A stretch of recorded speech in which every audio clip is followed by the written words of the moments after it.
Well, first of all, I was a little bit sort of overwhelmed. I think we were talking about heat early on. I certainly feel it now.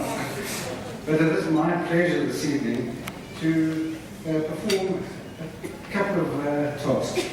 First and foremost, I would like to call on Mrs. Mashwati to present her with a medal from the exhibition for all her contributions, the contributions of the Post Office. And please, you can please come up and I'll present you with something.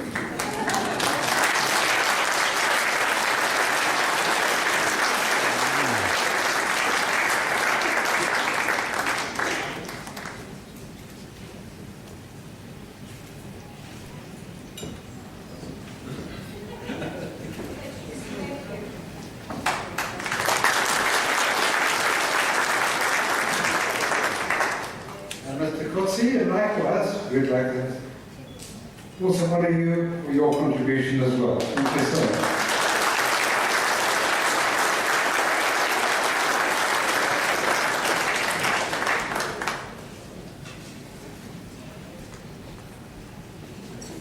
People like Johan and other people, we will, members of our committee, we will deal with them in due course. But this evening, I have another very important duty.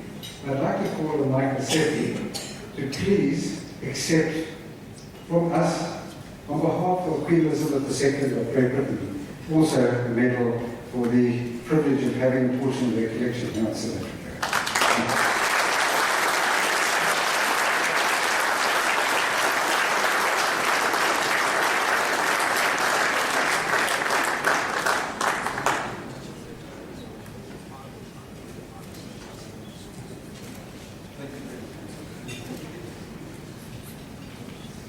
And last but not least at this stage, I think we have one of the best MCs we've ever come across, that you can come across, not only at the opening ceremony, but this evening as well. And I'd like to ask Adrian de Bourman to come up, and we'd also like to hand over the floor to him as well.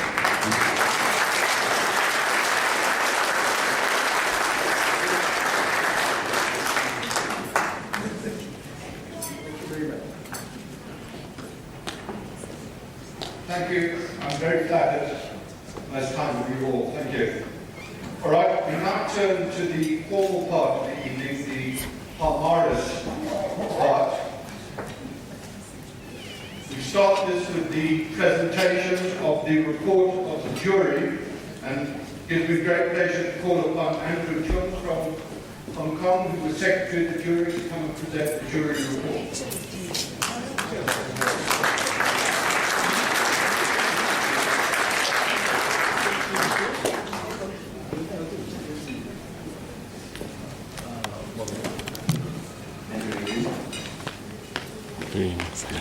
Distinguished guests, ladies and gentlemen, the jury of Joburg 2010, the 26th Asian International Stamp Exhibition, has completed judgment, and we are pleased to present this report.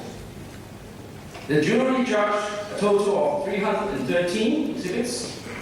The quality of exhibits shown by FIAP member countries, as well as exhibits from Canada, Germany, Great Britain, Israel, Italy, Spain, Sweden, and the United States of America, was extremely high. Altogether, 36 large gold medals and 19 gold medals were awarded. We are grateful for Her Majesty's Queen Elizabeth II and the Court of Honor participants, bringing with us magnificent exhibits which created enormous interest amongst the public. Special thanks are due to the FIAP coordinator, the FIAP secretary, national commissioners for the efficiency and hard work. Finally, we wish to thank the hospitality and friendship of the Joburg 2010 volunteers and the excellent facilities and support provided by the organizing committee. Thank you.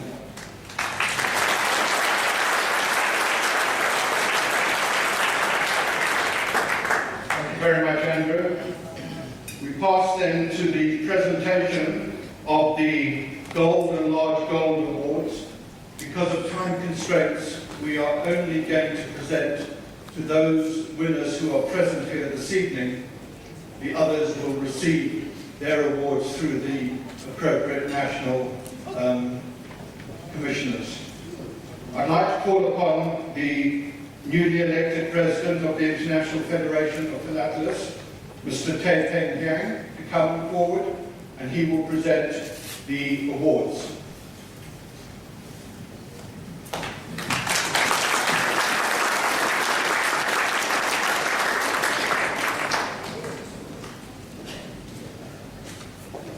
When your name is called, if you could please come up as quickly as possible to receive it.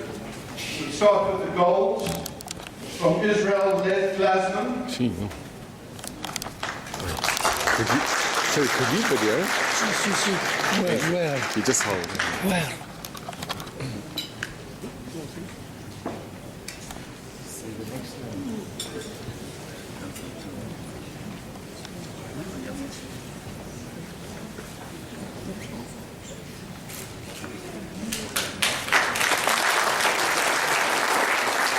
From Nepal, Rishi Kumar Tulisan.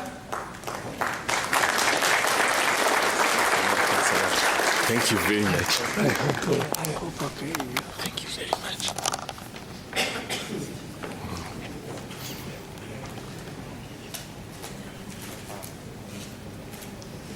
From South Africa, Danny Swart.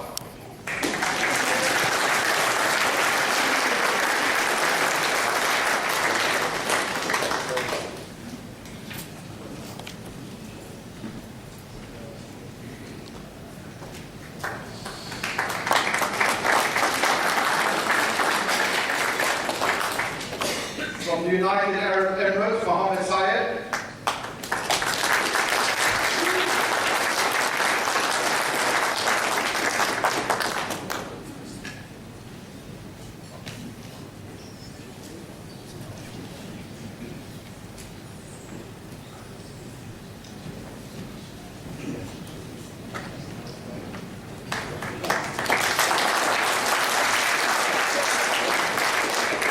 From South Africa, Barry Smith.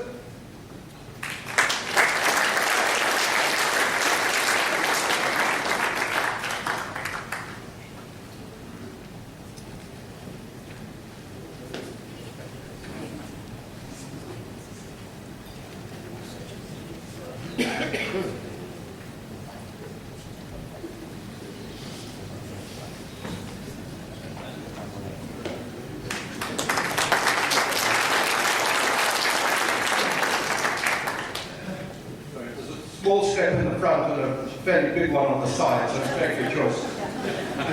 From the United Kingdom, Michael Smith.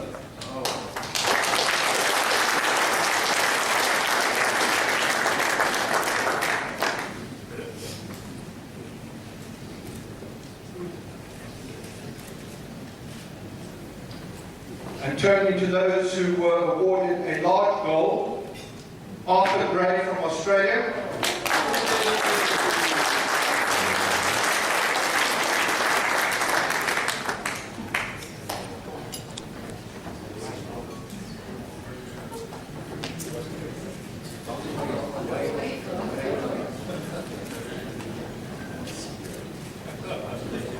Also from Australia, John Sinfield.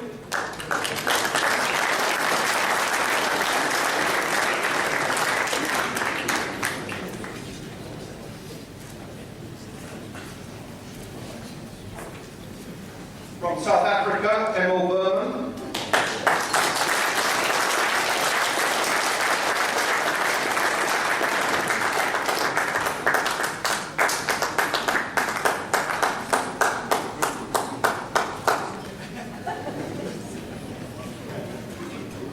From Sweden, Douglas Storenfeld.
From Sweden, Jan Olaf Lund.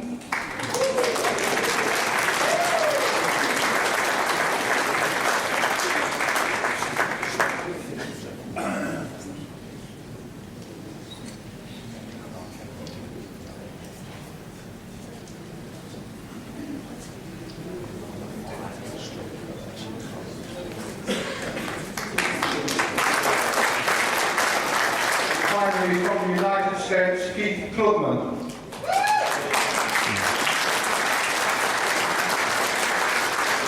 Keith, well done, hey.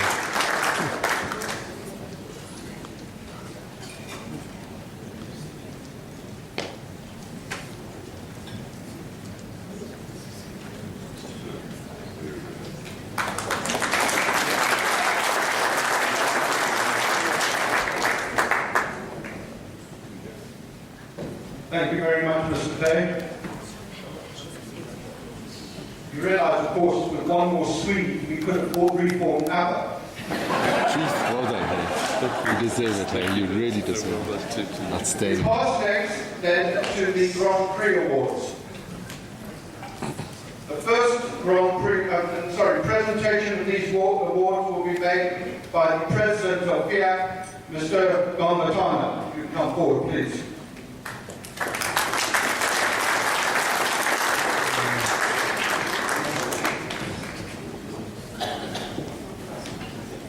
The first award is for the Grand Prix National, which is awarded to Mr. Keith Klugman for his classic Victorian in the past. Fantastic, Keith. Well done, hey.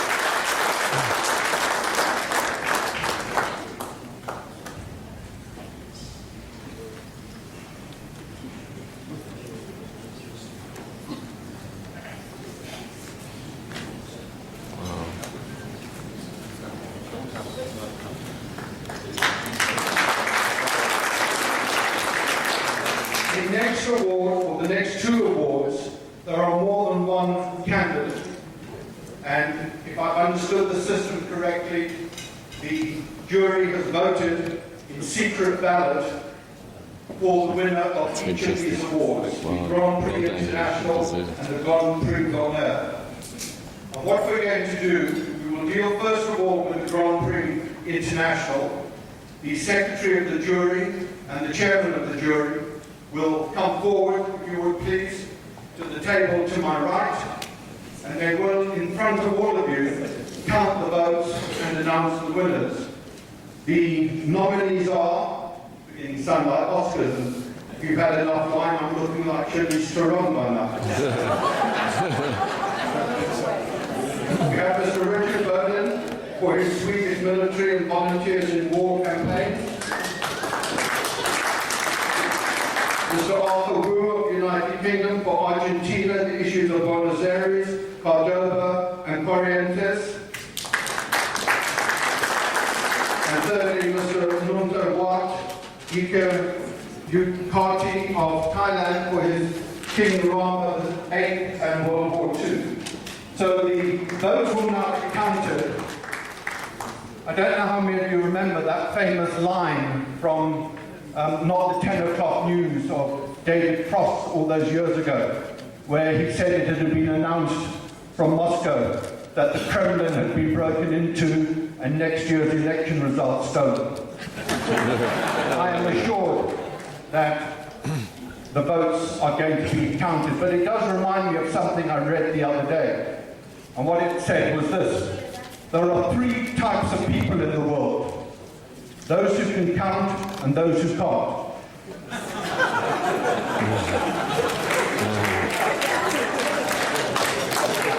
right, it's obviously taking a bit longer. We're just so used to elections in Africa where the results are known beforehand. Let me tell you a story. A young stamp collector asked a respected, aged and advanced philatelist how he made his collection so full and so valuable. And the old guy looked at this young nuisance and said, well, young man, in the 1940s, I got a bunch of old letters from an uncle I soaked up the stamps, dried them, put them in a presentation folder. That took me 4 days, after which I sold the stamps at my school for $4. The next morning, I invested those $4 in some stamps on paper. I spent the next 4 days on them and sold them again for $6. I continued the system for a month, by the end of which I had accumulated a fortune of $200. Then my uncle died and left me his multi-million-dollar collection. Mr. Green.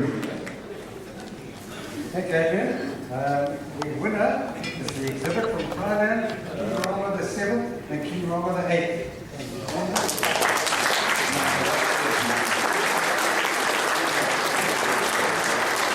We are calling Commissioner from Thailand.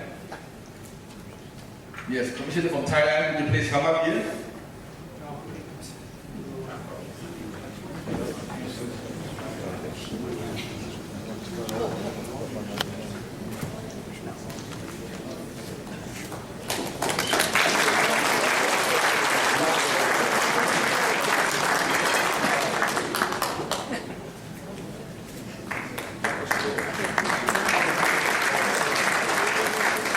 So now we will go through the same process in respect of the Grand Prix d'Honneur.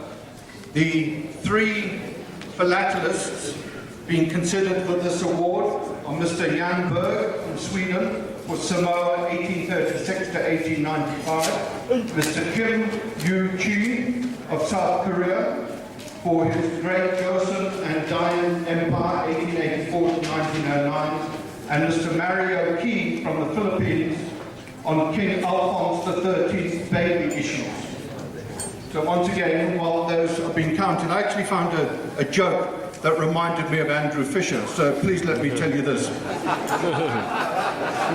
Fresh out of business school, a young man who had qualified with a degree in accountancy answered an advertisement for an accountant at a small stamp dealership.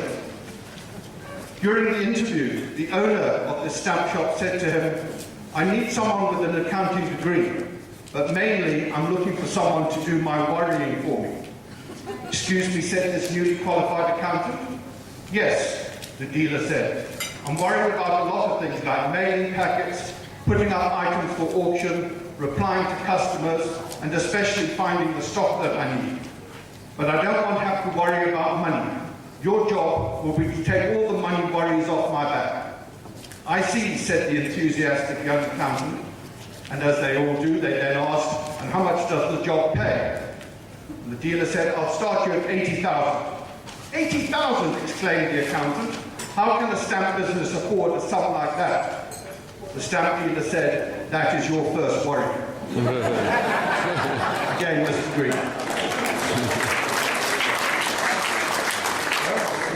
My pleasure to announce the winner of the Grand Prix d'Honneur. Couldn't be to a nicer person who I've known and visited overseas. It's to Mario Key of the Philippines for King Alphonse the baby issues. Then,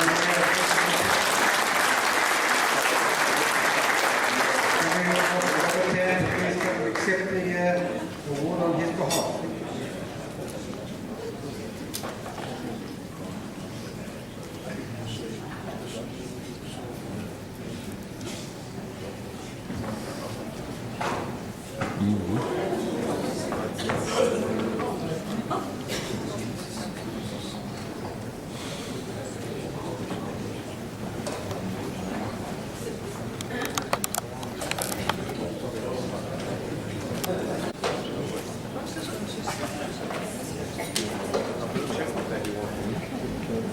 Can I sign too?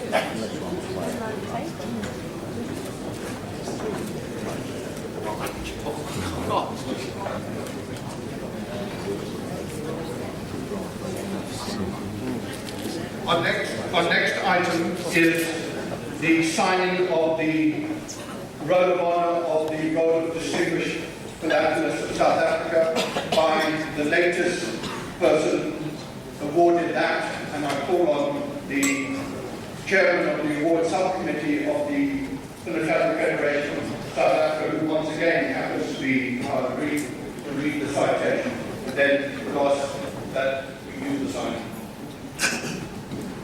Thank you once again. First of all, I think maybe some people don't know about the Roll of Honour of Distinguished Philanthropists in South Africa. Election to the Roll of Honour of Distinguished Philanthropists of South Africa represents the highest recognition that the Philatelic Federation of Southern Africa bestowed upon a legal philanthropist. Founded in 1932, incidentally, if you like, I can read about several, I think about 5 or 6 pages there, but I'll sort of find a few of the extract from it. Founded in 1932, there have been a maximum of 2 recipients every year since that date. And I think it's, in a nutshell, to say that at each Congress of the Federation, I see the ballot, a nomination will go forward and has to be approved by 75% of the votes of the people present. And once again here, I have an extensive motivation for the recipient this year, the person who's going to be asked to sign the Roll of Honour. Once again, it is my honour to call upon Hugh Theodore A. Moore, who was born in 1950 and who has been very active in Cape Town, in the Royal Philatelic Society in Cape Town, where he's served terms as president. He's been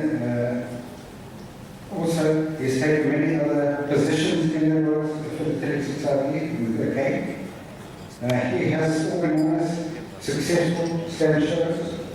He has many collecting interests, and he has exhibited in many of the disciplines in philately, achieving the ultimate aim in South Africa of the Grand Prix Award, which he was awarded last year in Bloemfontein for his award on the official mail of the Cape of Good Hope. In addition to that, Hugh is also a member of the, he's been a member of the jury, a number of national juries.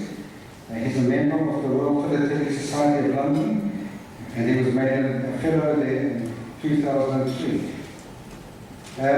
I think I've given you a very brief background of the recipient, and I think please I'd ask you all to please stand and give him the necessary applause. Thank you.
Not bad.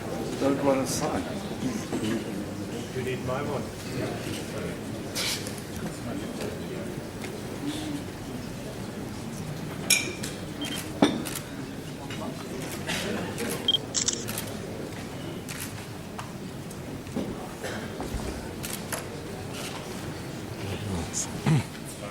You can use.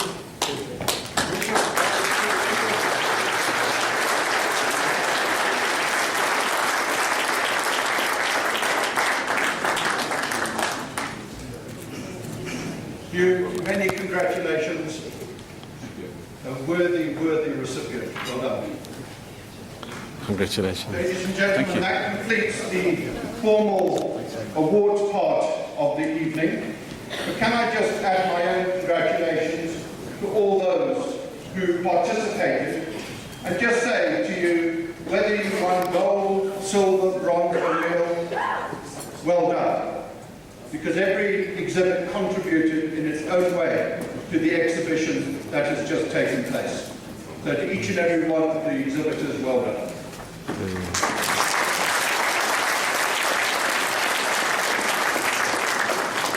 Now, what I'm about to ask of you, I think I would exclude all the stamp dealers immediately, but I'm looking for a bit of honesty.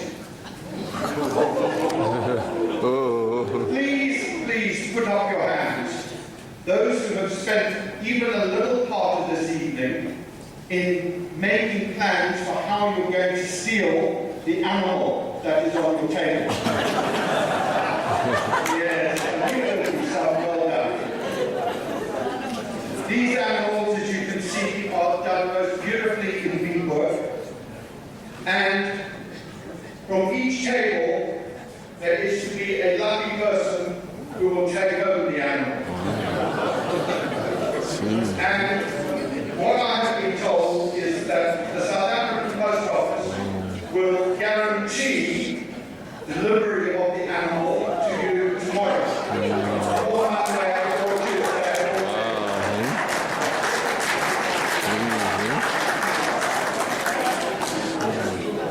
If you want to win this animal, this is what you've got to do. In front of you is a dark brown plate. Turn it over and see what's on the reverse.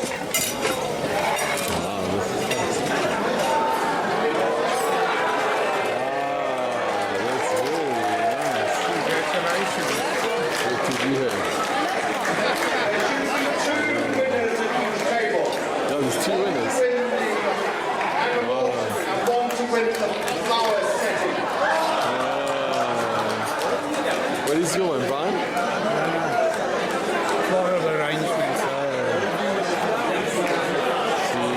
What we would like you to do, please, whichever one you happen to win, please fill in the card with your name and address. Let me have it before the end of the evening. And as I say, South African Post will get it to you. So far as the flowers in the arrangement are concerned, the crocuses, the strelitzias, the roses, It's a nice you're thing. welcome to take those with you. Brian, I'm glad you went something. That's nice. Mazel tov.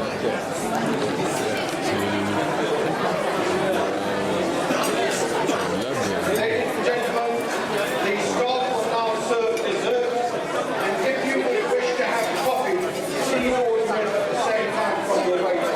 Thank you.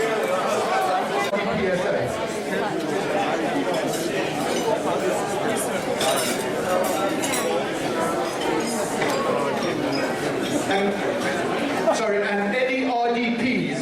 Brian, Michael, please.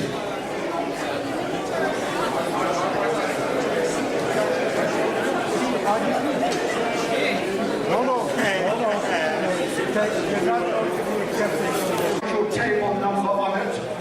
So could these two who've given me, Shirley Smith and Hugh Moore, please write their table numbers on.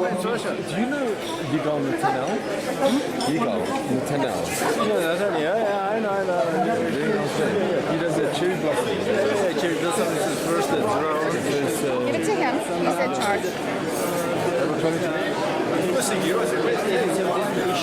That's right. He's a very nice person. Very nice. I don't remember taking You think I can read that? Take a picture with me. Okay, let me take a picture. There we go. Oh, you know, yeah, that's lovely. Do you want me to take a picture later? Yes, already.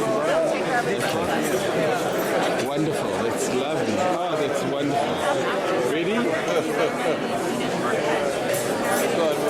Very nice, that's good. Thank you, man. And if you could just, and just even... What do you want? Just a video? Yeah. Okay. And where do I press? Oh, it's already, I think it's already on. Okay. I'll take it and hand it in for you. Don't keep it with you. Wonderful, thank you very much.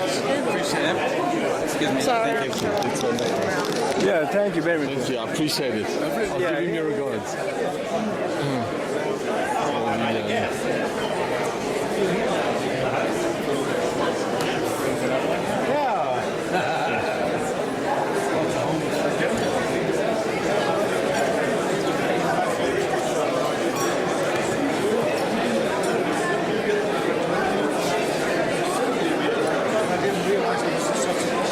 Gee, this is...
Thank you very much. Thank you. Appreciate it.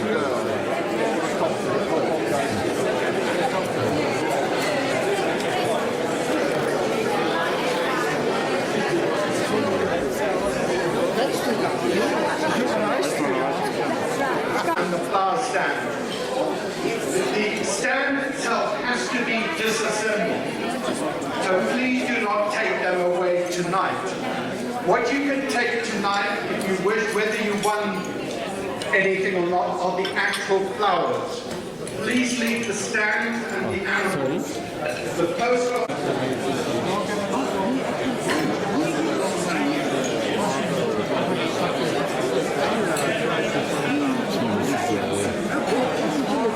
Sorry, where do you live?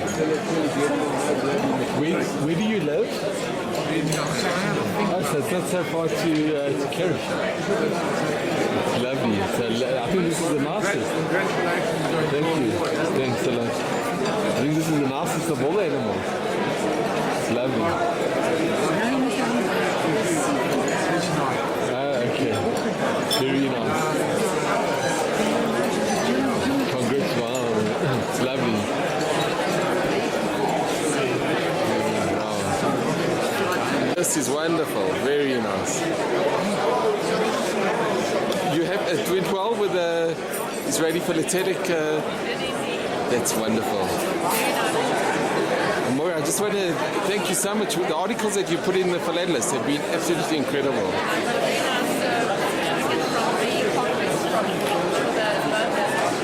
Really, yeah. You deserve it. You deserve it. Wonderful. That's lovely.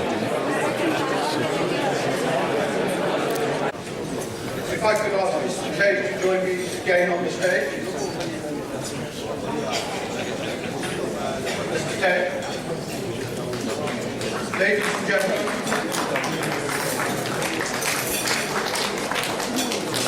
This is not the last that we see from Mr. Tate tonight, but we have a little formality. Due to an administrative error, for which, on behalf of the committee, I extend most sincere apologies, we were not advised that two of the gold medal winners from South Africa were here tonight, for which, I say, we profoundly apologize, and it was simply an administrative error. So I would like you to now recognize those two gold medal winners and ask Roger Porter and Nick Zer to come and collect their gold medals.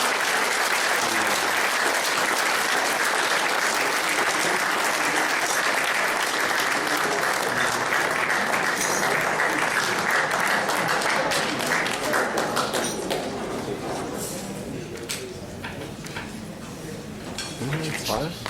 I'll take you in.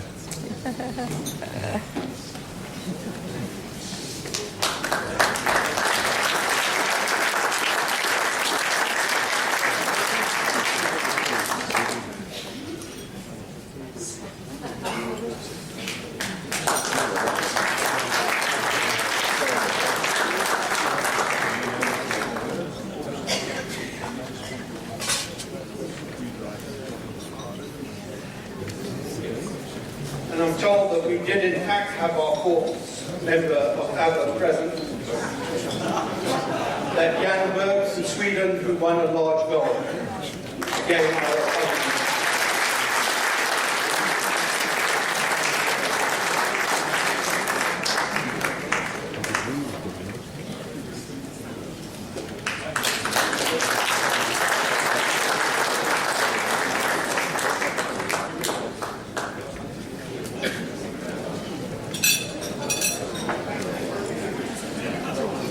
Ladies and gentlemen, we now come to what in Olympic and Commonwealth Games parlance would be called the closing ceremony, when the Fiat banner is passed from South Africa to the next country host of a Fiat international exhibition, which, as you all know, is the People's Republic of China. So I would like to invite the President of Fiat, Mr. Gondratana, the current representative locally of the Fiat committee, Mr. Howard Green, and to invite Mr. Liu and Mr. Wu to come forward on behalf of the organizers of the next event.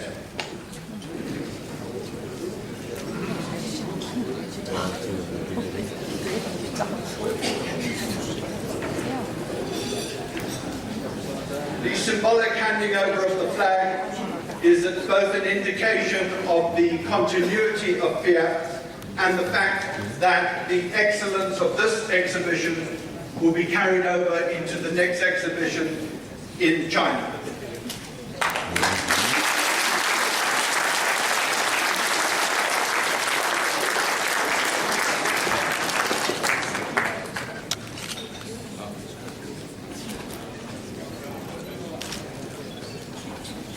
Thank you, and I would like to invite Mr. Wu to say a few words on behalf of the delegation from China.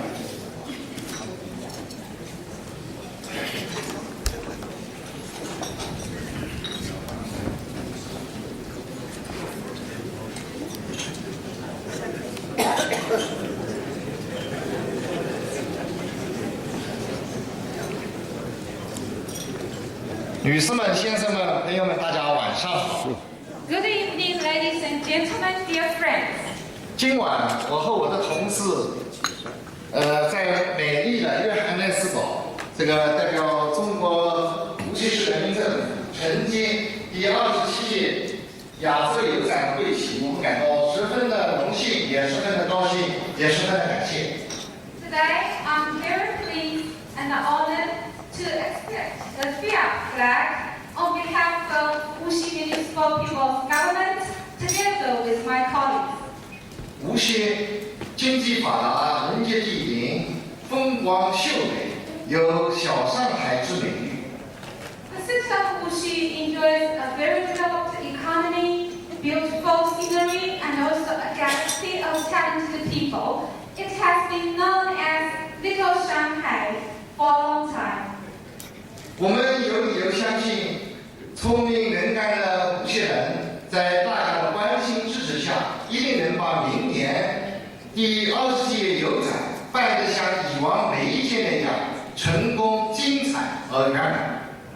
It is my firm belief that through our concerted efforts, the capable and clever people of the city of Wuxi will host a magnificent and successful 27th Asian International Stamp Exhibition as the previous ones.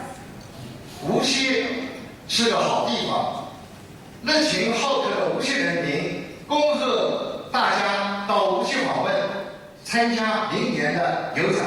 明年见，谢谢。 The friendly people of Wuxi are very much looking forward to meeting you all and to your attendance at the 27th Asian International Stamp Exhibition next year. So see you all next year in Wuxi. 谢谢。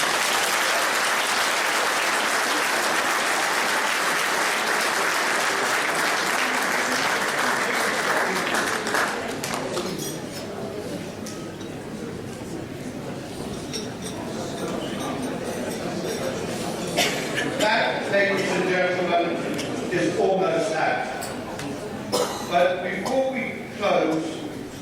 one further person who I believe should be recognized by all of us here present for the enormous amount of work that she put into the organization of this dinner.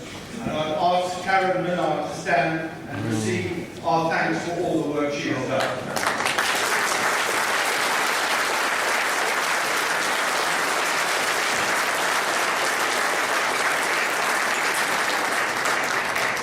Thank you all for coming to South Africa. I offer my most sincere apologies to New Zealand. They have pointed out to me quite correctly that they do have RDPs in New Zealand, just as I pointed out to them correctly that they should allow The Hobbit to be made in New Zealand. Any comments made from here are without prejudice and give no right to any liability on my part whatsoever. We're going to end in a traditional way with the singing of Old Lang Syne, and immediately after that, the buses will be available to take you back to your hotel. On behalf of everyone here, I wish you a safe, pleasant journey back to your country of destination or to your hometown, and look forward to meeting with you again on another similar opportunity. Thank you all, and have a very pleasant evening.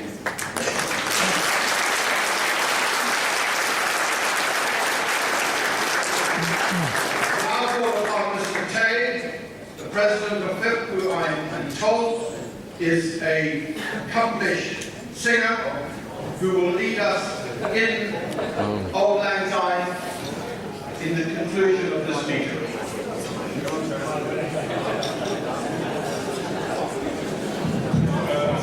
Let's all hands until we meet next February in New Delhi.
Let's go and look at it. I'll stick tomorrow. Because on your frame, you have the Bruckheimer forgery in the strip. Leslie Bruckheimer and I have known each other for, 30 years. And I talked, after Lisbon, I went to London. I talked to Leslie's brother Nathan. Oh, that's right. And Nathan and I were laughing about the Bruckheimer forgeries because Nathan lives in London, and of course Leslie's now in Israel. So we were discussing the forgeries and the script and the different settings. I'll tell you what happened. Somebody said that there's a 70-year Bruckheimer in Israel. So I said, I'd love to meet him. I remember reading Stanley Gibbons' his article. But I didn't know it was the same Bruckheimer. But you know the amazing thing? He did the Mozambique. He was the first one to do the plating studies of the Labuan crowns. He's incredibly knowledgeable. I'm going to give him your regards. He's incredibly knowledgeable on Bavaria. He's got a lovely connection of cancelled. Bavaria. Absolutely. I mean, How do you know? It's, the Bruckheimer brothers, but there's also a third brother. yeah. You know, the third one He is the lives in- professor of yeah, maths. that's right. Okay, that's nice. And then there was several in between, unfortunately, who passed away at once. Wow. And I met the mother once when she was still in London before she came to Israel. It was a small world. But that's why he made me smile in Lisbon. For the price of in a small apartment in the city. Leslie didn't You can do have a these. mansion Leslie in may have the suburbs. identified them, but he didn't He gave me the certificate. Quality of life for children is better. He is an amazing philanthropist. This is the reason we went to the suburbs. He's an incredible, he's astute, he's observant, and he's an incredible You know? When you come to Actually, Joseph Hackney suggested, because you have a show in November about the 20th, 21st. The 21st is her birthday. He said you should bring her to Israel. She's got all her friends, so she wants to have her birthday with her friends. It's so nice.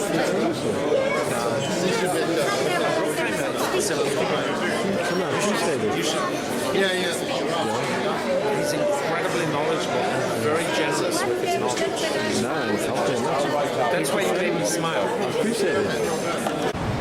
This is the last day of the exhibition. And this is in Sandton. Very nice area of Johannesburg. There's the convention center.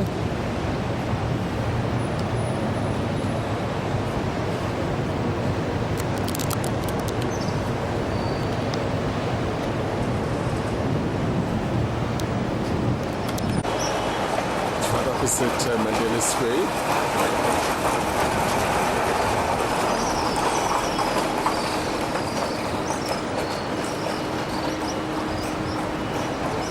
And this is the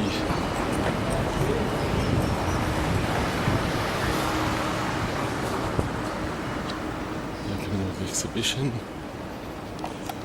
So as you walk in, there's the information.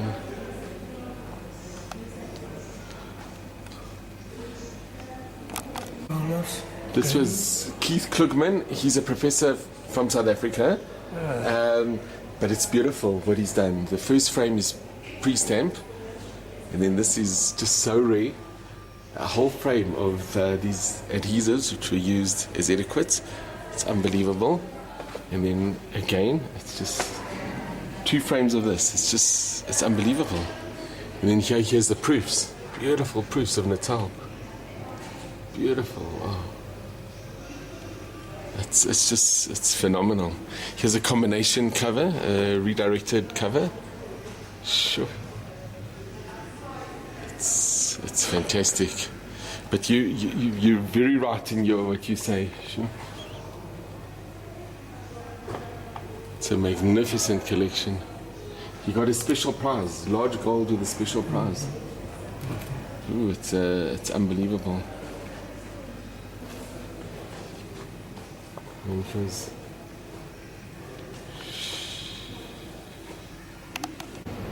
This is amazing. This is an exhibit of 1948 Palestine postal history from Pakistan. I met the commissioner, a very nice chap. We actually became quite friends. Very nice indeed. And it's amazing because he's got Minhanat Ha'am issues. This is thinking that has come from Pakistan is just phenomenal. And if we look at the references, the Israel Philatelists, Journal Society of Israel Philatelists, Postal History of British Palestine, Park Bailey, Handbook of Holy Land Philately, it's unbelievable. It's Congress of Israel, Holy Land and Judaica Studies, Glassman and Edward, my uncle, Postal History of Jerusalem from 48, and Jerusalem Postal Services in the Transition Period, Postal History of Eretz Israel, 2004. Thinking that it's come from Pakistan. It's just incredible.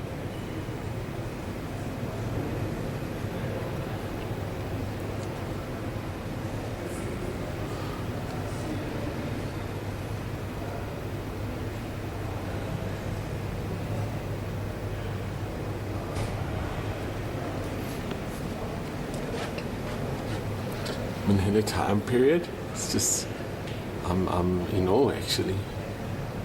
With Herzl, it's just unbelievable.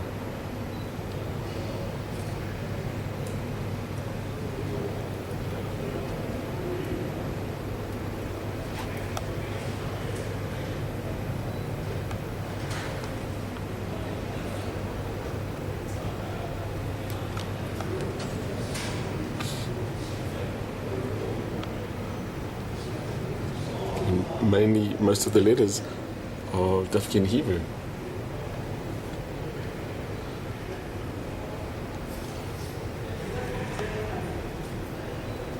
All in Hebrew.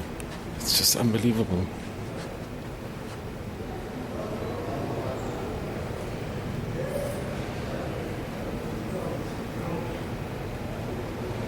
And here's booksellers from Yerushalayim. The postcard.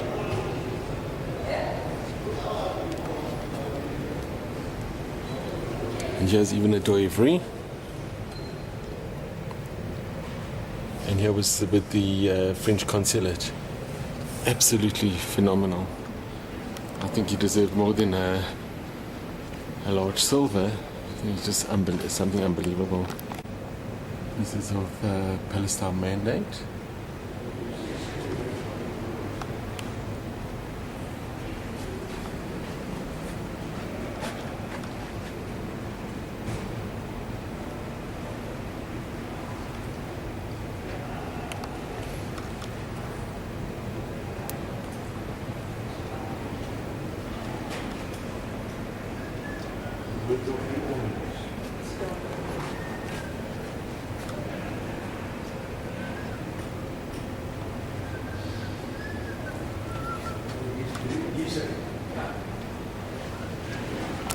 Big help.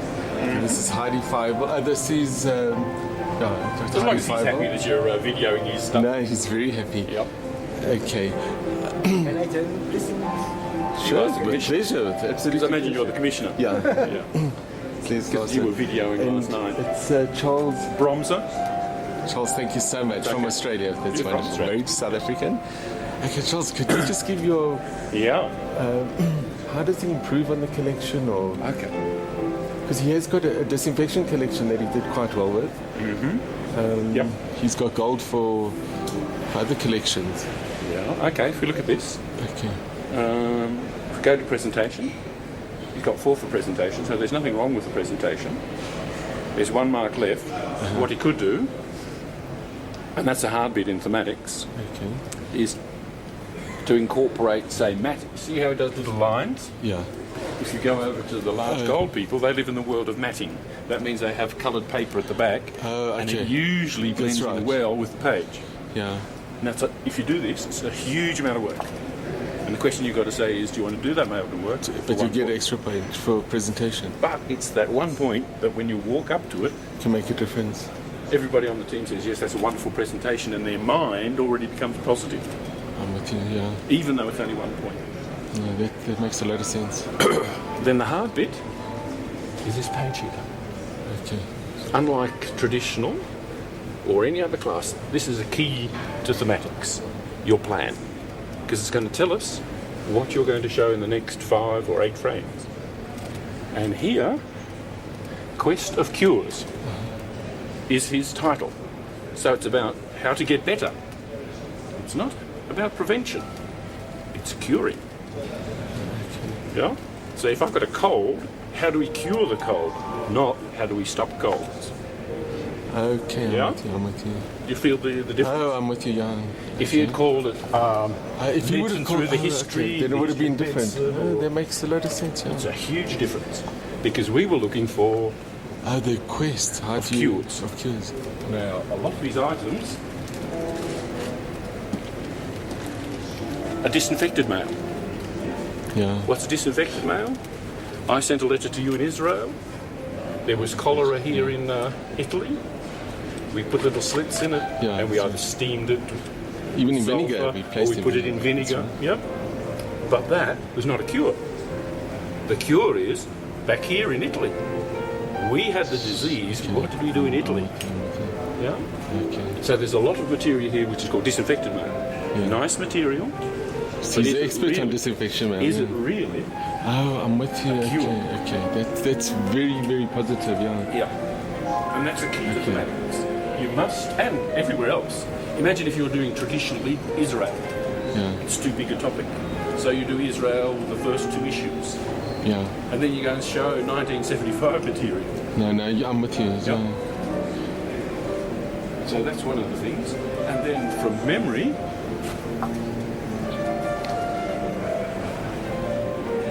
he's got nice material. There is nice material, but it makes it. I hear exactly what you're saying. Yeah. So we had no problem with his material. 15, 16 out of 20 for material. That's 80%, so that's fine. But in terms of thematic knowledge and say development, that's about 12-ish.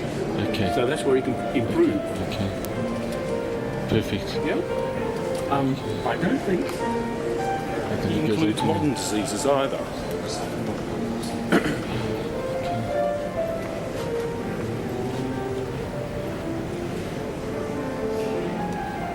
And so we didn't really see a piece on, say, oncology, cancer, the diseases in terms of from Africa, from Asia.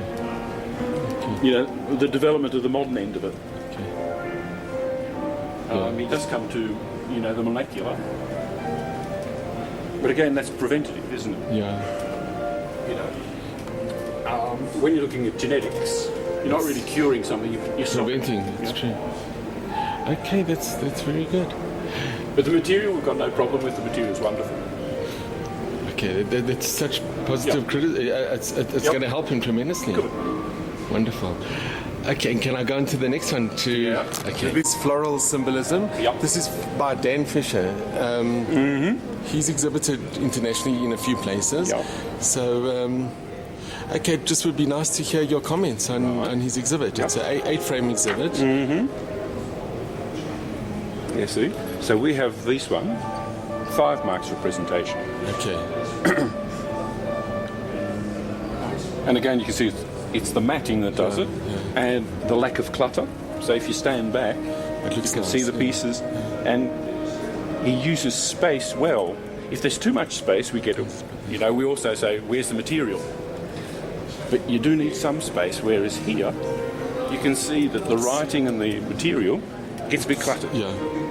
Here it's not cluttered, here it's very... That is 5 out of? Well, that's 5 out of 5. For presentation. 4 out of 5. Now, it doesn't sound much, but 4 out of 5, you've already dropped down to 80%, haven't you? Yeah, no, it's a big difference. Yeah. And it really didn't cost you anything.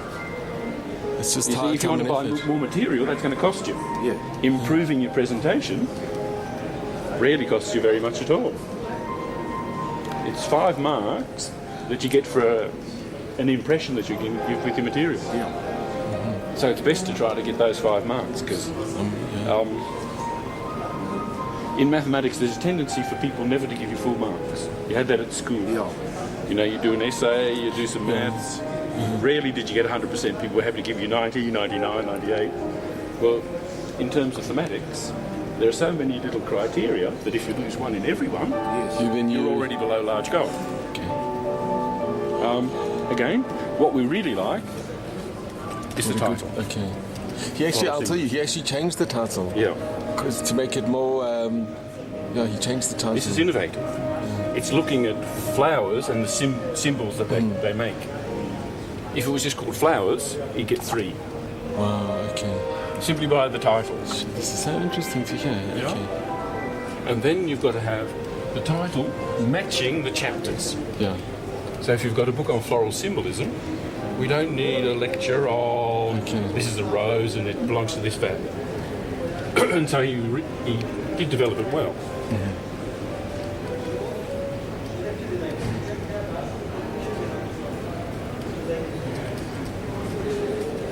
Now, he's lucky that he's at the gold end. It's nice to be at the gold end.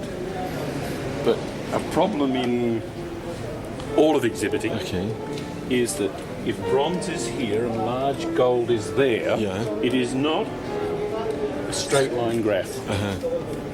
Each little graph is a little jump. Okay. And the jump between gold and large gold is very big. Okay. Depending on your topic, can be very expensive. Yeah. Imagine if you do birds. I'd expect to see Basler doves. I'd expect to see Western Australian swans, which is, a big investment. So if the exhibitor is happy at the world of gold, fine. So how could he improve on it? Is there... Well, in each of them, for example, he's got 17 at the rarity end. Okay. There's 3 more marks to be had. There were like more proofs or... Yeah, more proofs, key proofs. Things like there's one of them or there's 2 known. Okay. In condition, he did... Yeah, the condition is fine. Condition he's got 9, so... And condition and his 9, knowledge was... Knowledge is good, he knows about the topic. And so there are only little changes that he can make. Okay. The 3 points? Well, okay, that's wonderful. And then sometimes, if you do find a nice piece, the question is, how do I fit it in with the title? The symbolism, this title. Because if, like I said, you change the title to flowers or roses or whatever you're going to do, you would drop in innovation. And can I ask, it was nice, you gave him a special prize. How do you determine who gets a special prize? Is it... This was the special prize for innovation. Because it's an innovative title, it's an innovative way to do flowers. If you look at exhibitions, there are lots of the rose, the orchid. The most common way to do flowers is to choose a group of flowers. So he's done something quite unique. Yes, and that's what we've given him a prize for innovation. Okay, that's so good to hear. This is phenomenal. And he mightn't get it again. He mightn't get it for this because, of course, the next time it's not innovative anymore. And judges will go around and will remember. Oh, yes, we remember that one. That's wonderful. There's another one back there that does DNA, and they show how you can do DNA using penny blacks. So that's innovative. That's very innovative. Okay.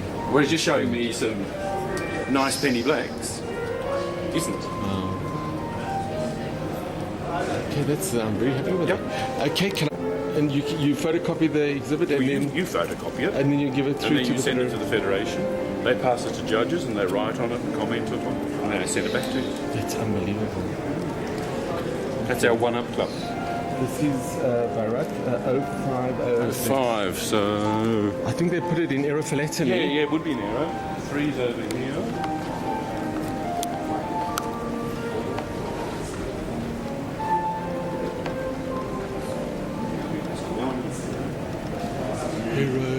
That's already 7. That must be better. 506. 506. Okay.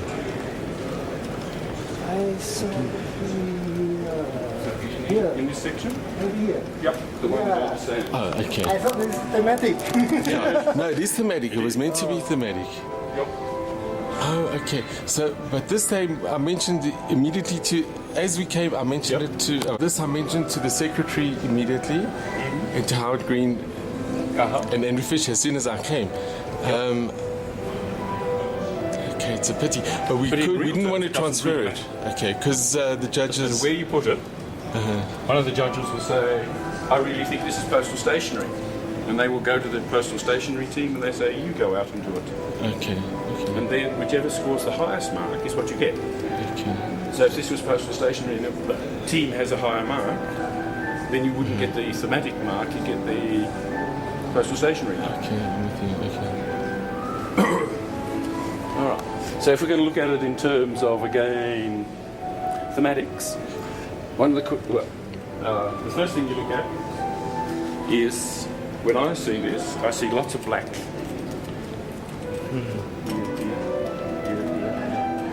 There.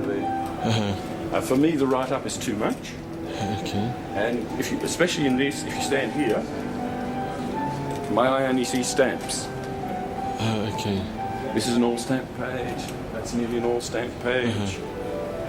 And one of the rules in thematics is the widest use of material and best material possible. So you'd need to use booklets, meter marks, covers that relate to the topic. Now the reason it came into aero was that people saw these. Typically aero covers. Okay. And in aero you're relating things like the development of an airline. You know, London Batavia or, you know, Amsterdam Batavia. And so that's why some people thought this must be aero.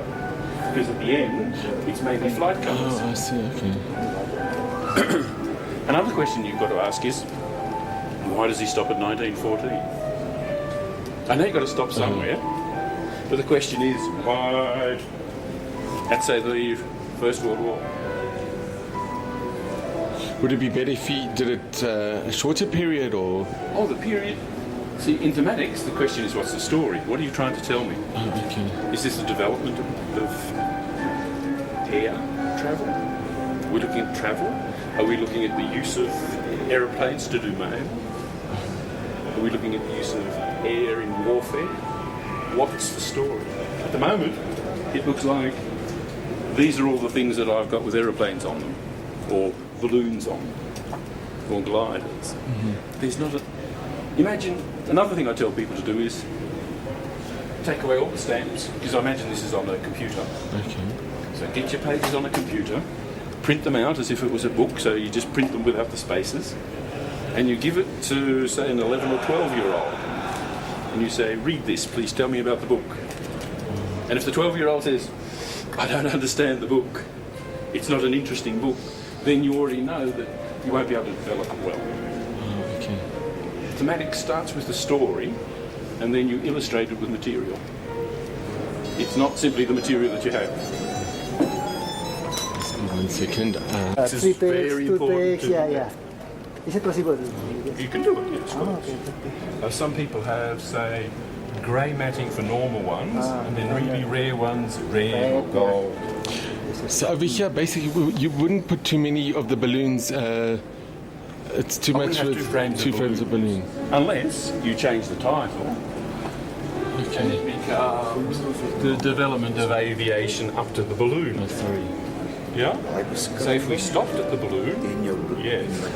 But we went past the balloon, we went to heavier than air flight. And would you change this into more of a aerophilately collection, or you keep it? I'll put my other hat on, my aerophilately hat. Aerophilately is routes and rates and lines. You know, what did KLM do? What did Pan American do? What did the Clippers do? And how did that affect the mail? You know, did we go from a threepenny rate to a sixpenny rate? Why did we go through Syria and we didn't go across Persia? So it's a totally different sort of thing. Because we're not looking at pictures. It's not pictures of aeroplanes or pictures of pilots. It's how the line developed. So basically, in this collection, would you advise to redo the title of the collection and focus? First thing your exhibitor must do is say, I'm a thematic or I'm an air. If you're going to do aero, great. But then you must have the routes, the rates. Yeah, get the aero shreds, the rules, and say, they don't care about that, they don't care about that, throw them all away. It's not part of aerophilately. Sell them and buy whatever aerophilately you're going to do. But you couldn't do aerophilately in that sort of a period, because you'd have to be looking at England, Russia, worldwide. Who are you picking? Yeah, you'd have to specify. Because you could imagine, if you tried to do that, you could do that in probably 100 frames. Because if you go to the other areas, they do develop a period, you know, air mails in South Africa from start to First World War or Second World War. Okay, and keeping this as thematics, if he doesn't want to change the definitely to have this this as is one, but not to put it together with the more modern, to keep, because it's a good cover, I think. It's a nice little balloon. And keep it down to about 5 stamps, and maybe find a meter mail that relates to pigeons. Are you saying those are two full large pages? Yes. Two full of the same material. See, if I look at this, All It's stamps. an all stamp page. That is an all stamp page. Yes. 1 metre all stamps. It jumps out at you. The other thing I see is, I saw this one, I saw that one, around here is Icarus. They're all from the same set. The other thing that some people do is show me all the stamps of, well, virtually this Mongolian issue, virtually every one of them are there. What are you trying to say about balloons? It's not just showing pictures of balloons, there must be a story involved. You know, was this hydrogen experiment, or was it just hot air ballooning? What ballooning were we trying to develop? And then how did it relate to the story I'm telling? You know, when you were over there and you're talking about the balloons in the French siege, the whole idea was that the city was surrounded by Prussians. Yeah. And you're trying to get the mail out, and somebody says, you know, these balloons can go over the top of them. Is that a story per page or the story running through the whole thing? Both. See, when I give you a book, you expect the whole book to be exciting, don't you? Not just the ending or the beginning or the middle. So each page has its story as well. Yeah. And the story should start here and end down here. It should be continuous as we flow through it. Yeah. So there's got to be a flow of your story as well. Could I ask you and you a favor? Yeah. That you take us to your lines again, and you just quickly tell us about the lines, so that these two friends of mine, and he as well, can see how you can improve that and your comments on that, please. Will you take us there? Can I video of you guys? Yeah? No, you must come visit. Fernando, gee. Yeah, I must, but apparently there's a lot of stuff there in Israel. I mean, I was actually quite surprised to hear that. Yeah, no, it's Especially stuff from Portugal and stuff. No, they have some good exhibitors. It's one day, I have to go for one of the judges. And I appreciate it, hey, really. It's good to meet you. There is Mozambique company, but here, yeah, so you paid 2,500 for this one, the 20 ris. No, that's a total forgery.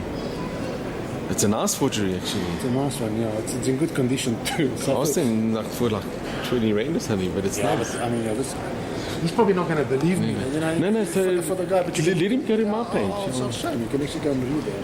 Wonderful. I'm actually quite scared to buy these things now because you can get your fingers. No, see, you just ask him for a certificate. All the best. And then it's so nice to meet you. Nice speaking to you. Be well. Well done for Sweden. Yeah. Unbelievable. Yeah. Very good result. You don't mind if I just video? I must just say. No problem. That's unbelievable. Yeah.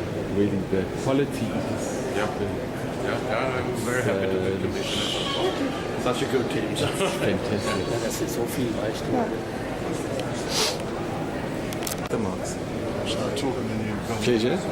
Okay, so this was 88 large for man. It was 18 for treatment, 8 for importance, 32 for knowledge and research, 9 for condition, 17 on rarity, and 5 for presentation. It's wonderful. It's a high large for man. I think it could easily go to a gold. Let's see what we looked at. The sort of things we couldn't quite understand. Okay. If you look at that cover, why that would be shown vertically. You know, can I tell? I actually asked him when he brought it to me. So, because I also saw that immediately. So he said he wanted to, because I thought, why? He said he wanted to show this. No, but I mean, it doesn't read. It's not like Chinese or something which reads like that. It reads landscape. I mean, that's what he's trying to show us. Yeah. And I mean, it reads like that, doesn't it? So he could have actually, and I agree with you. I also. Even if it's upside down, it doesn't matter. You can still see it. But then if he really wanted to show it, he should have turned it upside down. I agree with you. If he wanted to read it. So that's a treatment. Okay, and that's not a major big thing for him to change. Very simple. His highlighting of the items was exceptionally good. We don't think it's necessary to show this type of thing. Yeah? Okay. That's really, you know, if you really look at the really good ones, I mean, he did that by hand. Some of those he scanned it and did by hand. It's almost not necessary to be quite frank, because if you look at the coastal streaks of its rates, routes and markings. Yeah. So you can show the markings on the front, but the markings on the back are really transit and arrival marks. So if you just put the date and the council, what type it is, that should be adequate for a personal history exhibit. And can I just ask also with this, because he has for some of them and some he didn't. So well, that's the point. It's not consistent. It's not consistent, yeah. And again, the most important thing is its rates, routes, and markings. So if you look at this one, just taking an example, it's just tested. Posted with arms cachet in lilac, okay? Sheet which belonged to the Joburg Glassman. Sent from Vladivostok to St. Petersburg by the regular mail, okay?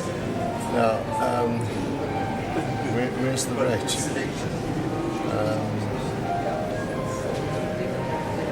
Navy personnel, was it free? Must, so we had 2 base and 4 directly away. Therefore, posting is cancelled by the project directly avoiding head. But does it imply that the mail was free? I don't know. Okay. That's important information. Yeah. But you're saying it's the personal correspondence. Maybe he says it's here. Tells us what's there.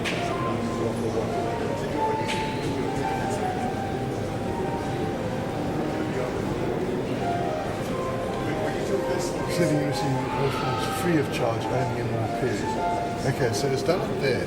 But he could have mentioned it here as well. If you're just looking at it, yeah, you know, you should say period of free mail or free mail by virtue of that. Okay. So that one can understand. Because he's talking about that. He's saying it's cancelled. If he just said that this is the free mail period, it would have made it easier. Commented on the actual maps are stunning. Wow, so this is nice. This could go to and you know what's interesting? He's not an English speaker. Oh, really? He's done a lot of work. The other thing, if you look at that page there, that's about as balanced a page as you can get.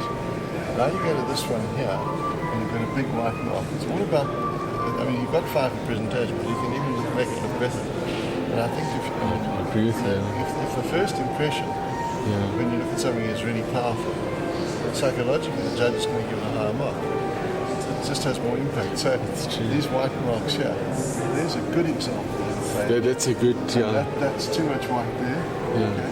And that's a bit inconsistent. Yeah, he's giving us information here. You should try and keep that consistency on each page to give that information. It's true, because if you look straight at these two as well, this one's lower, and it's okay. So you're that's right. Again, the free period. So he needs to make sure we understand which way to go. I think you could. This is now the chap. I mean, you've really got to query whether that's necessary. It says cover with arms and violet, okay, pass through so-and-so, and copy of the backside, but censor tape, but all he's doing is saying the back. He's describing fully. Oh, so you don't really need to have that, unless there was something spectacular. He's not telling you what's significant there. Okay. Unless we're missing something. Cover with arms, cachet, and violet, icebreaker thing, sent to Petrograd, passed through military ship number 1769. That must be 1769, I suppose. The cachet. Box sensor, that's the box. The box sensor. You see, if he just said box sensor mark on rear or on reverse, that would be fine. Then you don't need to do that. And that tends to crowd the page. Yeah.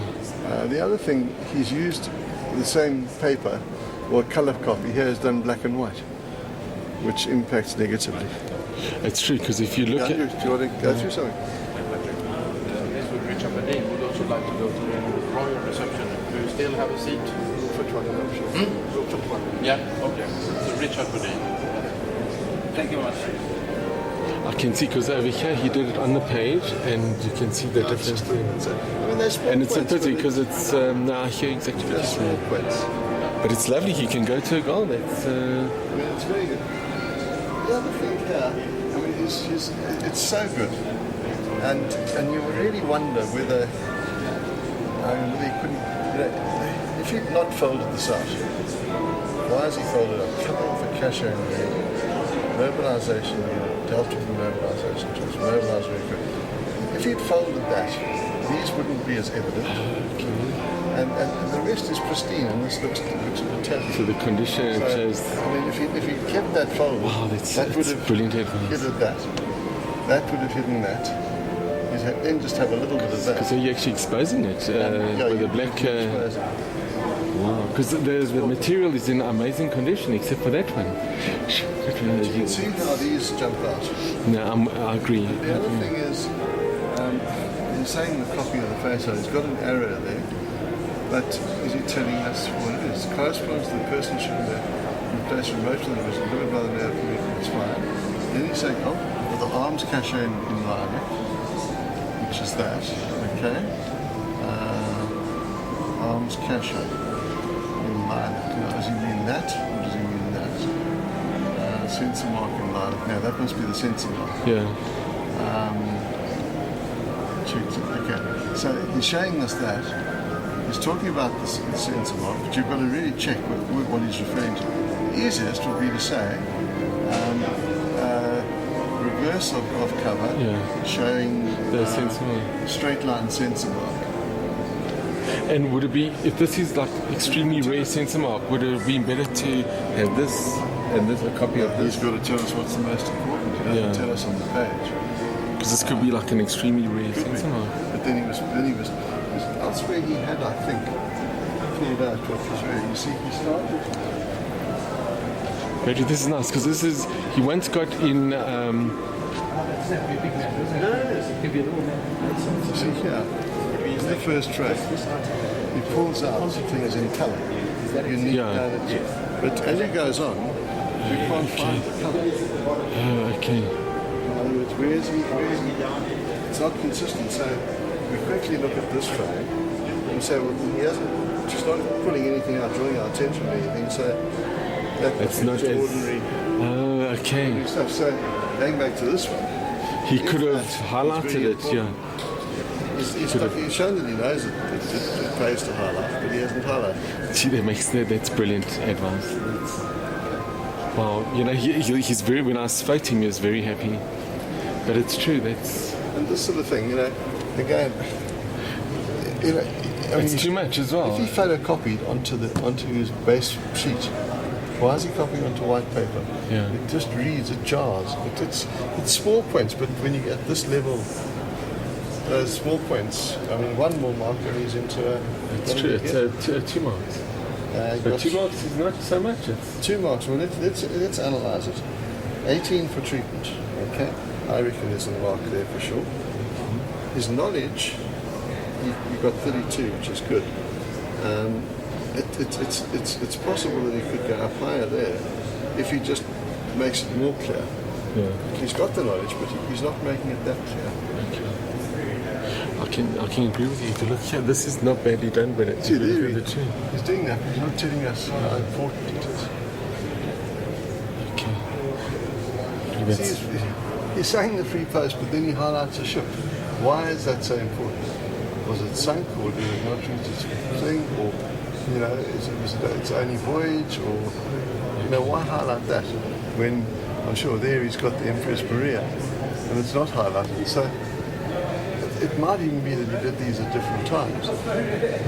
My guess he did that at a totally different time. Because look, you can see it, and it's very different. Okay, that is it's brilliant advice. If you look at this exhibit here, it's a very good example of. That's a classic. It's magnificent. History. It's absolutely magnificent. I've been through this chap with. I'm just commenting on the treatment, a bit inconsistent. You know, where he's got scans and suddenly scanned in the white, and if you could copy it on the same paper he's on his base, it's very look better. He doesn't need a lot of these things because he just needs to describe it. This one here, for example, he really doesn't need that. He can just describe it. Similarly with this here. And if it was significant, he should then under there say why it's significant, why it's highlighted. It's just treatment. I mean, you'd easily get another 2 points. This material, he mentioned, it's interesting. He said it's very difficult to get this even in Russia. This material, it's extremely difficult. That's the other thing. I mean, I suppose you could argue we gave it 17 for rarity. no one could tell us we were wrong. No, and that's the exhibitor needs to tell us we're wrong. Okay. And that's why if you highlight it, the next exhibit which we're about to talk about, it actually sort of mentions how many of these covers are only two known or only so. And then it makes it easier for the judges. Don't boast about it by putting all this, too much of it. If you keep going on and on about this is 1 of 10, this is 1 of 12, it's more him knowing his material to say that this is only 3 recorded. That's what I'd be looking for. To educate us as well. Yeah. Don't rely on the judges to know all about this material and how scarce it is. Okay. Fair comment. That was, thank you so much. The judging was brilliant. It's, and you've been really kind to him. No, really, it's the highest he's got. He's not an English speaker, so it's been difficult for him. No, but he did get a larger medal before. I think in Korea he got a larger medal. I reckon this could go to gold if he just shared his knowledge a bit better, and because I was saying to Leslie, he highlights the importance of the first one, and then he seems to forget. I mean, a thing like that, I mean, if he's showing the back of that as opposed to the front, it's got to be a good reason. But he's not telling us. He's just telling us what's on the cover. It's a big subject too. It's an important subject. And the Russian Navy was a big navy and travelled all over the place. So there's a lot of things in here that makes it an interesting subject to be doing. What's nice is he's also published a few articles on it. Does he tell us that? Yeah, he does in the opening page. He mentions articles that he's published. Because the shipowner was free for Navy personnel, it's terribly important that when they're franked, he tells us why they're franked. Because if it was free, why did they frank it? You've got to understand why it was franked. So here he tells you.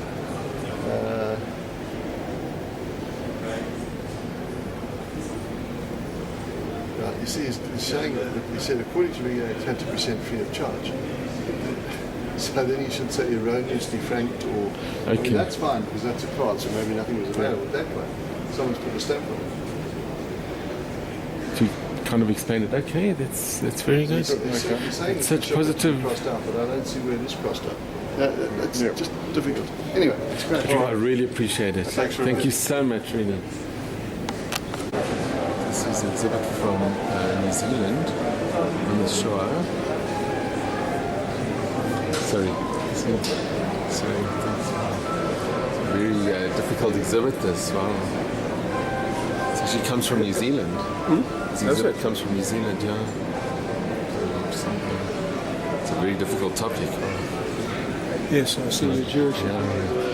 Very important. It's not an easy. But I think it's from a non-Jewish person, which makes it, it's quite amazing. Did you win an award last night? Yeah. Have you seen how around here this morning? Yes.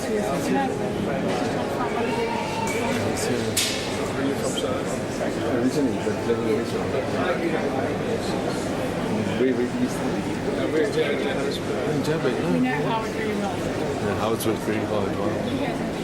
Amazing. I've been in touch with Howard with this for about 2 years. Going on 4 years. I've seen a couple of exhibitions many years ago in Germany.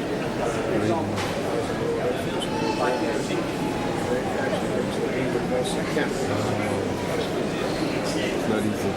He said the bit. Thanks, sure.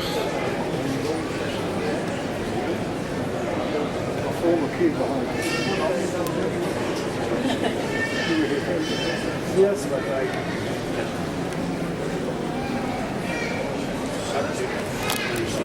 I phoned him and he was very, very pleased with the results. He got a Vermel. We got 85, yeah. It's really points, 85.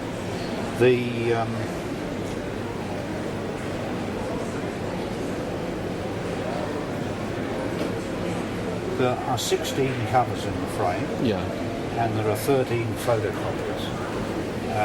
Some of the photocopies are not really essential. It's not necessary. As another thing, that postmark I don't see as being necessary. Okay, I'm with you. That's on page 7. Page 8, though, that's the sensor mark with the 3 triangles. Okay, it's something different. Fair enough to put it in.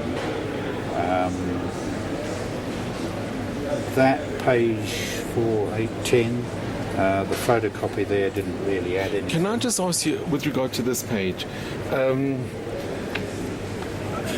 just remember from years ago, it's not a good idea to overlap. Could it be because... You can do, but that is... It's overlapping wording. I don't know what that means. Okay. But if it's not that vital, it would be better if you didn't have the photocopy. Yes, yeah. Do any judges think by overlapping maybe because there's a torn corner or...? Some do. This material is never or very rarely in very good condition. Yeah. That's very good. I mean, I know there's a tear there, it's very good. That sort of thing is quite common with the condition of it. I collect Russian myself. Okay. Because it's not easy to obtain this material. No, it's not. I've got one cover with one of these on, but it's not easy to get. So he could improve this quite a bit, quite easily. Well, one of the things that hits you, as I say, is the photocopies. The photocopies, okay. No, I agree with you. The analysis of the cover is very good, exceptionally good there. That's basically it. No, I think your judging was wonderful. That's a little bit of a problem. Now they're mounted on black. We've gone away from black and we use a dark maroon. Yeah, I've done that. Which is dark, so you get the offset against the page, but it's not quite as hard as... Can I ask you, on this one, would it be better if you just maybe cut around it a little bit? Because here... You've got to do something. Yeah, it actually shows that there's... It emphasises. It emphasises, yes.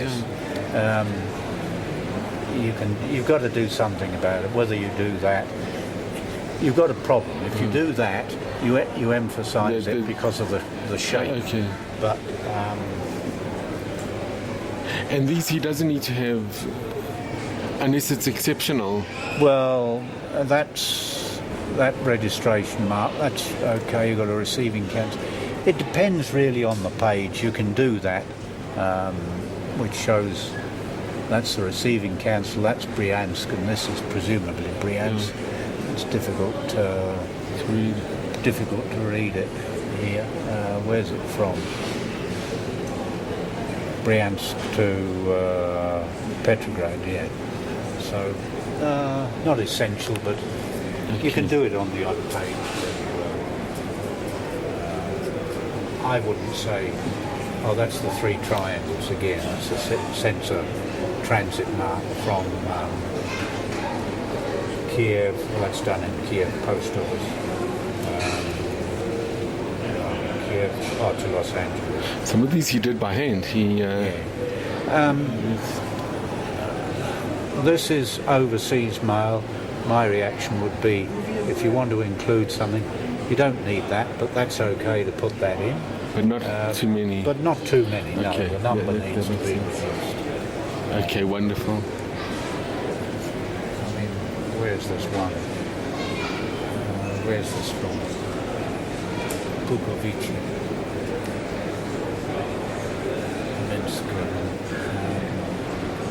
Probably does. Oh, that's to New York again. Well, okay, maybe you don't put both on them, but certainly. Okay. No, wonderful. That's wonderful. The question is whether you put the Pukovici to New York in the heading, which then brings out the fact that it's overseas destination, which will probably help. I know it's the rates and the analysis of the rates, but it does bring out straight away that it's overseas destination, which is a good point.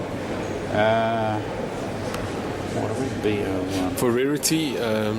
Well, the points for treatment, 17 out of 20.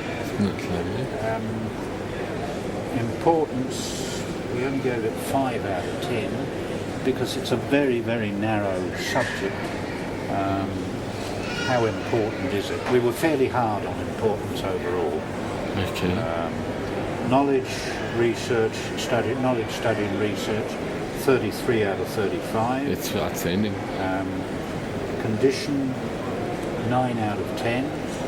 Now, that seems high, but it's relative condition for what the sort of material. That's very good, yeah. Rarity, 17 out of 20. These are not easy to get on cover. Okay. Well aware of that. Presentation 4. Okay, that's wonderful. All right. Thank you so much. I really appreciate it. All right. You're from New Zealand? Yes. Wonderful. Yes. But I wouldn't mind that cover with that marking on, and where's the other one? And that. Wow, that's wonderful. Because of the sensor marking. Where is the sensor marking? On the front? Oh, that's why he's illustrating. Because it's on the... Yeah. So that one's important, my reaction would be to cut that out and bring that up. Oh, I'm with you. Because that's more important. That's more important than the origin. And as I say, if you put Kiev to New York, it emphasizes, straight away gives you the picture of it being the international usage. But wonderful. No, it's good. It's some lovely material there. Can I just take a photograph of you with this? History side of it, rather than a political message. Do you know the person who has the... Oh, tell them people here were quite amazed that it's coming from New Zealand. Yes. Because it's a very difficult topic that... From Israel, you're looking at it as from a different way. But we appreciate that they do it. Thank you very, very much. Right. Enjoy the rest of your stay. Sorry, what? Les Glassman. I've been spoken to your wife quite a few. Right. All the very best. Yeah.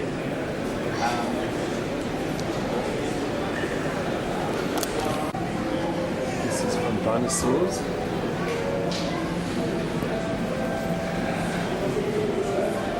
Extinction.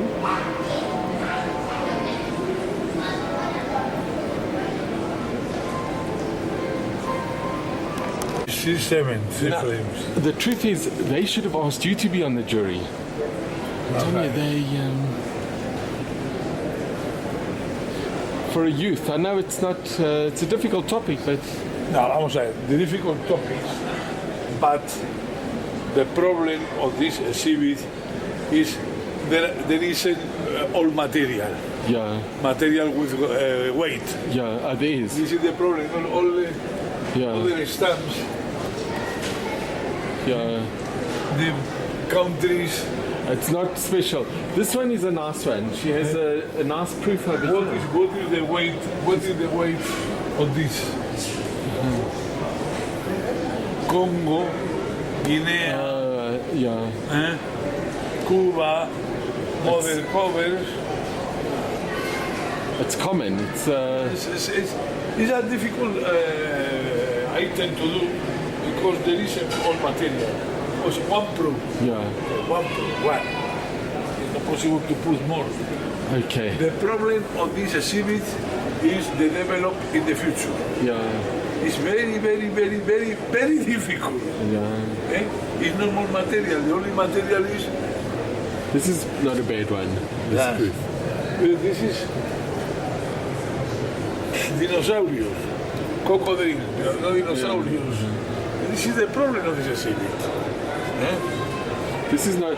Should she just do this one by itself? Okay, bueno, one.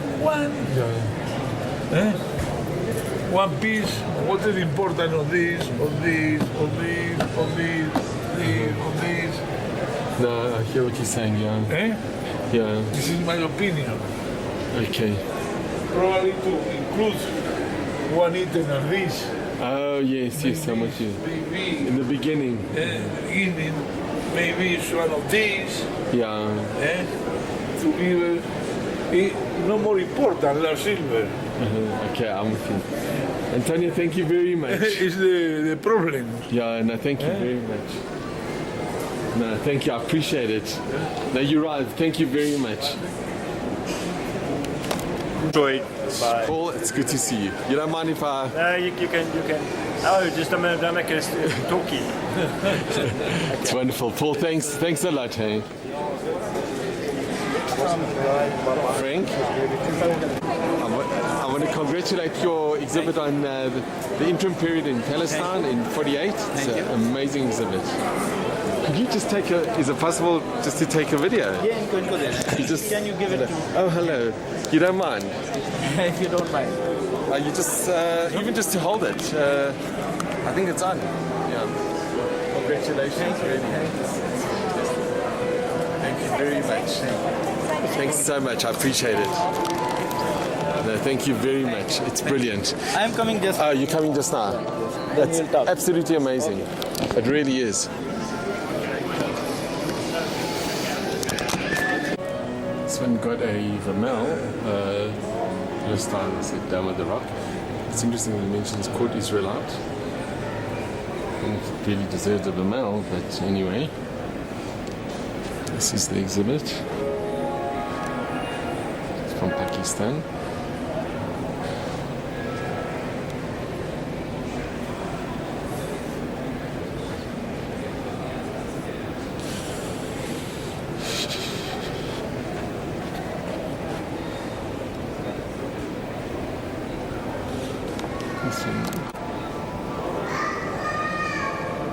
It's a lovely one.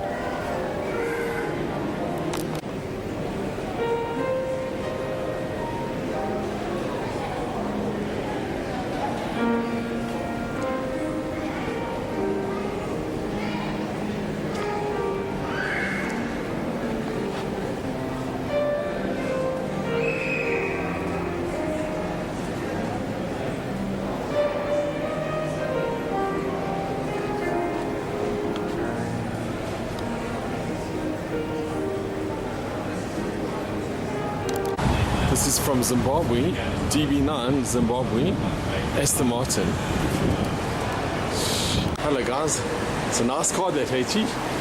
Wow.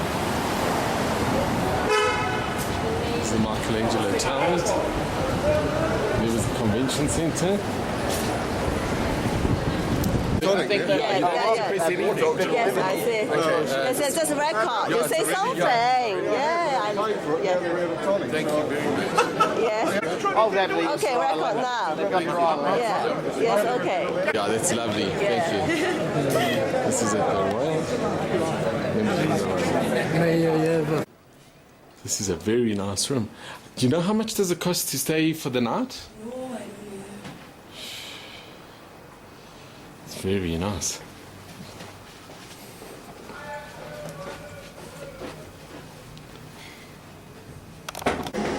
This is in the Michelangelo.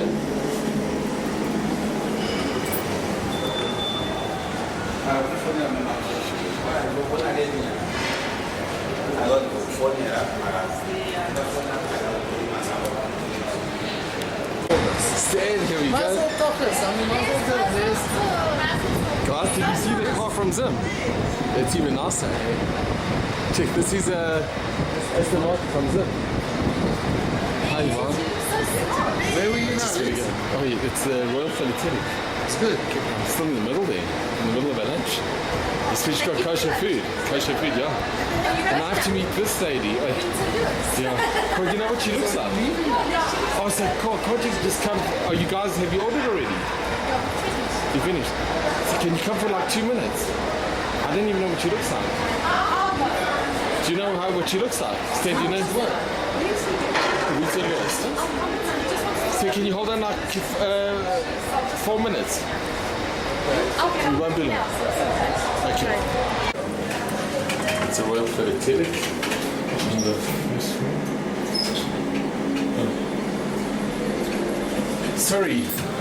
Sorry, how do I go to the first floor?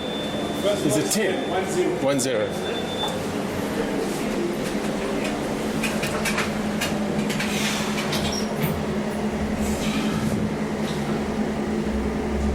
It's a beautiful hotel.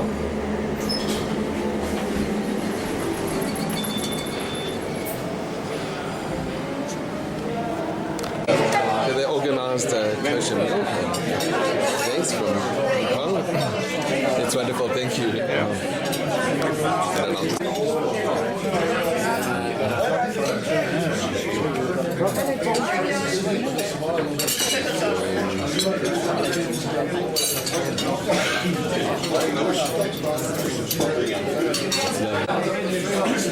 That's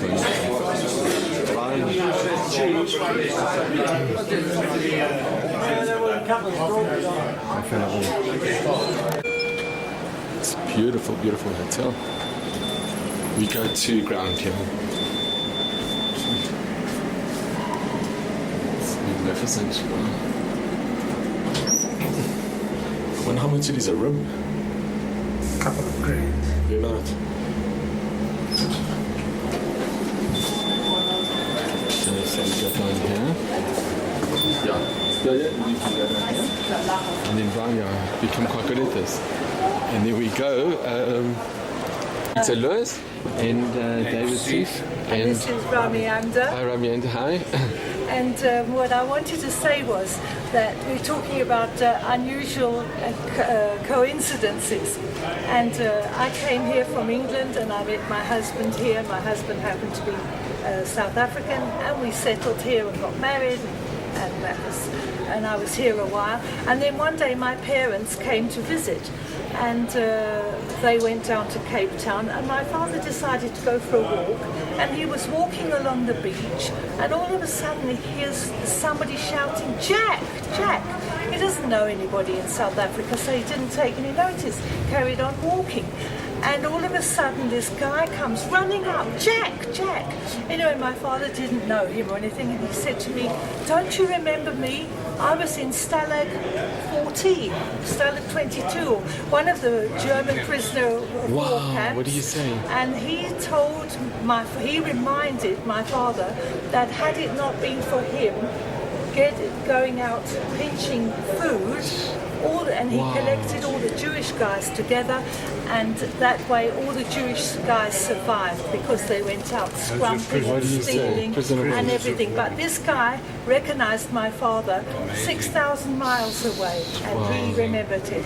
That's amazing, it's incredible. Yes. Let me show you that. It's wonderful. So Selwyn will explain to you about the society, which does amazing work. Thank you. Our society's been going since 19...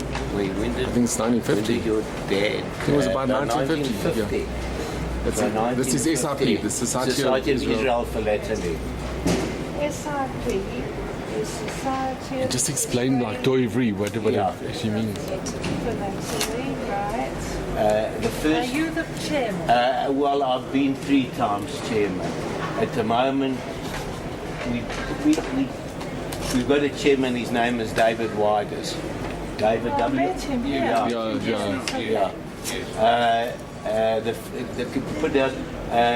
I specialise in the 1948 issue, the first issue of 9 stamps that were issued in 1948, known as the Doy Rivri. How do you spell it? D-O-A-R, one word, and Ivri. A-R, and then Ivri, I-V-R-I, meaning Israel, meaning Hebrew post. Okay. If I'm not mistaken, it was before the name Israel was established, correct? Well, Israel was, in 1948, the state of Israel was founded, but the stamps are only issued on the 16th of May because of the Shabbos. Friday was the 14th of May, 1948. Issued on the 16th, of May, 1948. After it became a state. After Shabbos. Yeah. The 14th of May. So it became a state on the 14th of May, but the stamp were only issued on the 16th of May 1948 because of the Shabbos. Yes, right. You can put, I think maybe we meet the last Sunday of every month at the Waverley Synagogue, and a very informal meeting. And everybody's welcome. Everybody's welcome. Everybody's welcome, and whoever. Yeah, I'll give you. And also you can put So you meet once the last the last Sunday of every month. And a membership for 2011 will be free of charge. Which is wonderful. Yeah, we last last Sunday of every month, and then you can put down. Does that include tonight? Yes.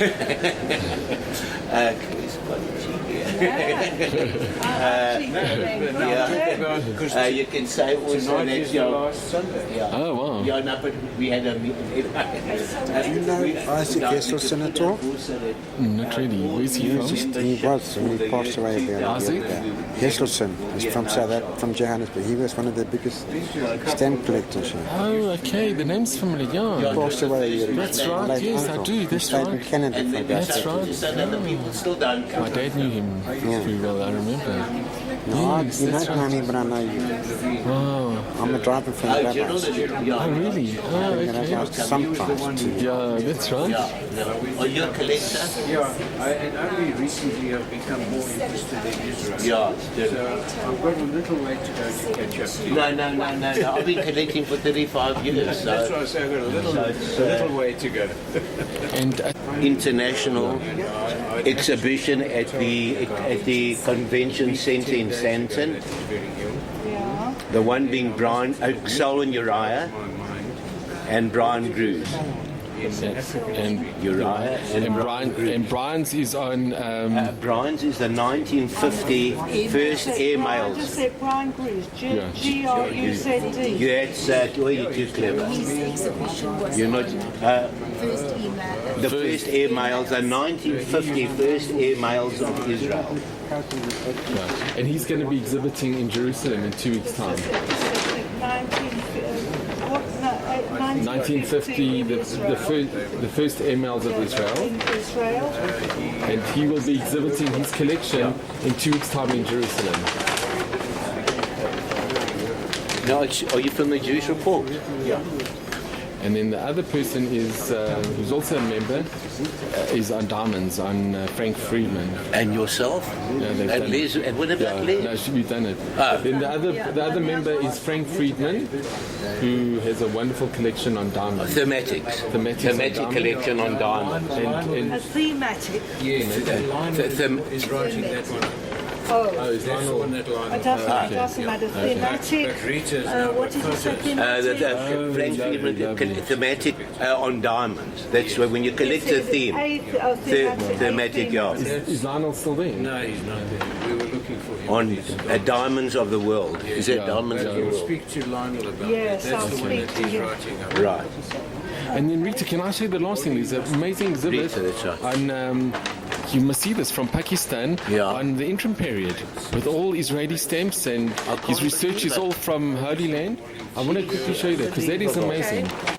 Solomon, all the best. Be well. Hey? Nice to see you. All the best. Be well.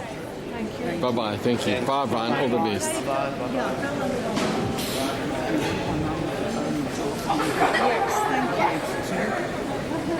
Now we're taking the exhibits down.